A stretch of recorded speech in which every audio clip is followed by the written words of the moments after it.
Hello, my dear friends. Let's continue our exciting adventure into the world of human nature. Today, we are going to talk about love and attachment, just as the video title states. Or attachment and love. Because I think these are two different notions. In my experience, they always had a contradictory meaning. While studying psychoanalysis and psychotherapy for many years, I realized that attachment plays an essential role in a person's development. From the psychological point of view, we know that personal identity is formed in the process of attachment. There's a lot of books about it. For example, in his book Parent-Child Attachment and Healthy Human Development, John Bowlby explains the formation of attachment. Attachment and codependence are not the same notions. Attachment is the condition that forms a person's psyche. A child needs to know that someone big and strong will protect him, that he is loved and safe, and that someone cares for him and creates a specific environment. Attachment is a key characteristic that creates the conditions which form our identity. That's according to the proponents of the attachment theory. They say that the human psyche and the identity form within plus minus the first 5 to 7 years. It happens due to the attachment and will not form without it. Well, there's a lot of research in psychoanalysis on this topic as well, but I will not talk about it right now. And there is also codependency. It's a kind of unhealthy attachment, where one person cannot live without the other person because life will have no meaning. It usually happens in cases with extreme attachment, or a person had previous trauma. As a result, a person loses trust in the possibility of attachment and replaces it with codependency because he doesn't know another way. At the same time, Eastern knowledge cultivates the idea of non-attachment, that attachment impedes our development. There could be some truth there. And as a psychotherapist, I had a personal conflict for a while. The idea is that if a person doesn't have an attachment, his psyche doesn't develop, and thus the identity doesn't form as well. But on the other hand, attachment is a critical factor in identity development, and our identity is a combination of certain concepts that exist. And this is the central conflict. In psychotherapy for anxiety, I say that our life is regulated by the two vectors, concepts and worries. Concepts make our life stable but dull, so they steal our life. Thus, codependence also takes away from our life. So I was deliberating about this question for a while, and now want to share it with you. Is love, is it possible to love a person and not be attached to him? It's complicated because in most cases throughout my whole life of 40 years, I always thought love is a special kind of attachment. So attachment is a condition for love. And love is the bright colors associated with attachment. If I love someone, there is no question whether I'm attached to them. Of course I am. So, if I love my children, then I am certainly attached to them. If I love my wife, then I am naturally attached to her. If I love my colleagues, then I am attached to them. There can be an attachment without love, but love without attachment cannot exist. So at some point I asked myself if love can just be. I was making videos on this topic at that time. I've been experiencing love, which was not a feeling even, but a state of mind, as if I am not the source of love around me, but I am a particle of this love as a state. So, as if I'm the cloud of love that's spreading around. As if love is not limited by my body, but exists outside of it. It's an interesting transcending feeling that initially frightened me, even despite the great enjoyment I felt.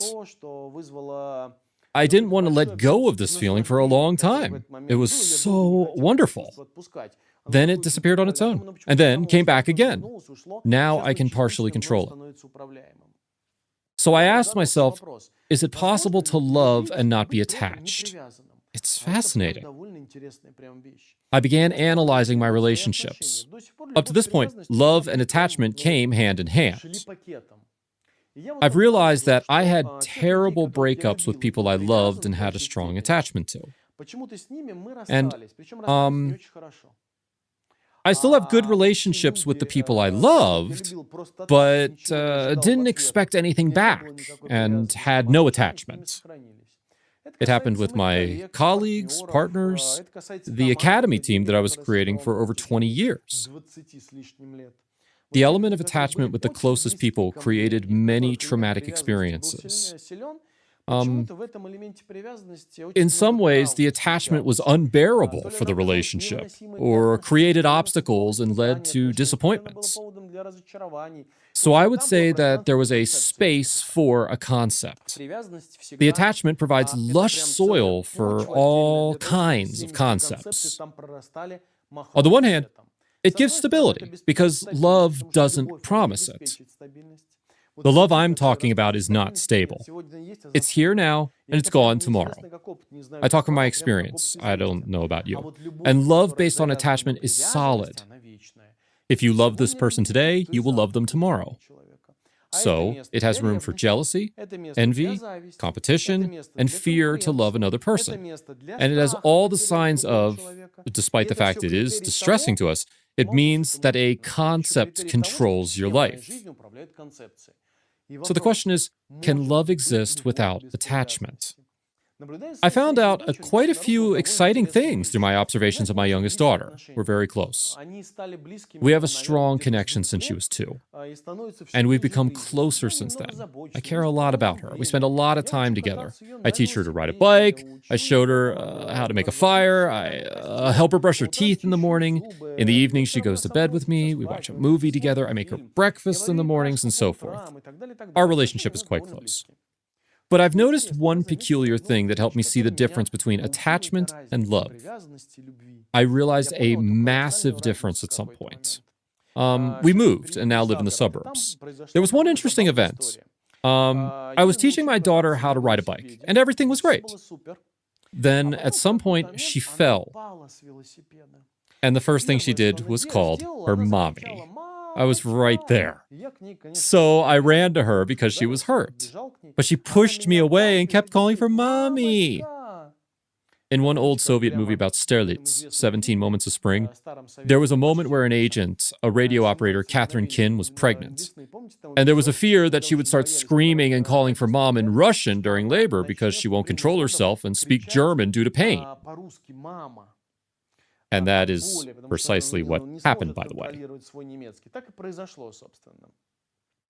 The same happened with my daughter.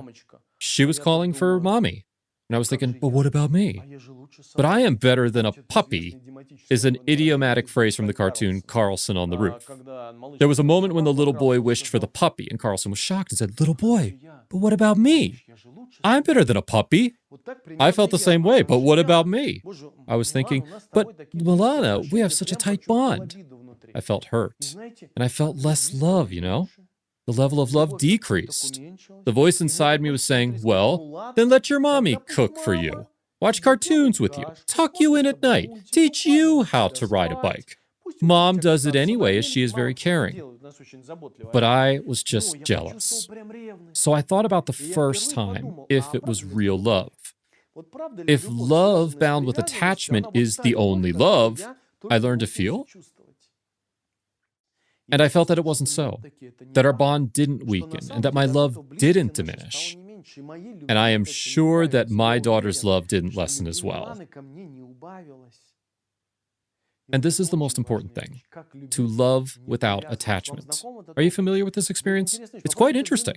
Try to look back in your life and see if you've ever loved someone without attachment. There's instability in this case. Love gets out of your control. Love is no longer your flashlight to direct anywhere you want. It provided an attachment. When you decided that your love will last forever, it was in the funny story about an elephant where an ant or a mouse went up to his trunk and made him happy. In our case, attachment makes love stable, but at the same time, it drains it of energy. Attachment depletes your love of the vibrations that make it alive, and it is vital. I firmly believe that attachment is a strong corrosive of love. In exchange, it provides becoming a surrogate of love, more stability, and you think that you love this person, like that child was saying, "I always loved my mom." We made videos for my channel, and we surveyed some children. So I asked one of the kids, "What is love?" And she said, "Love is when I love my mom." I then asked, "Can you explain how you love your mom and why you love her? Can you explain?" And the answer was, "Well, she's my mom and I'm her daughter, so I have to love her." I kept asking, "What do you mean you have to love her? Does it ever happen that you don't love your mom?" "No," she said, "she's my mom and I have to love her." And she kept on repeating the same phrase. I was very curious. I think that attachment drains energy from love. The stronger the attachment, the weaker the love, and it is a significant thing. I want to bring your attention to this point once again. There is love as a state.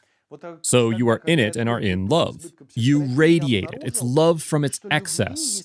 When I discovered the culture of plenty in psychotherapy, I realized that if you give love from the excess, it doesn't need a response. Thus, attachment is not required. Attachment occurs when your love is in deficit. So it starts to use the energy of love to give you stability and the promise of safety. But it takes away from love. The strong, piercing, powerful vibrations of love decrease. And it is fascinating. So I started to observe my relationships with my youngest daughter and the older son and daughter, I have 3 children, to see how my love exists outside the attachments. So far, it's just my experiment, but it is fascinating. I observe my colleagues, my team, they're my close friends. I notice how my love is expressed when I see that my attachment eats the energy away from it. What if my love is expressed without attachment? I get scared. It's like standing at the edge of the cliff knowing that the jump would be a fantastic experience. You're excited but fearful. I hope I intrigued you with this video, my dear friends. Ask yourself, how does attachment go along with love in your life? Does it happen that you experience love but not attachment? Or are you attached to someone but do not love them? Maybe you've noticed the dynamic that when love comes, it takes away from attachment. And what are the symptoms? Please comment below your conclusions, situations, insights, and what do you feel when your attachment decreases? Or are you afraid that you will not be loved tomorrow? Do you fear tomorrow you will stop loving your husband or your child? What would happen then? What are the benefits and disadvantages?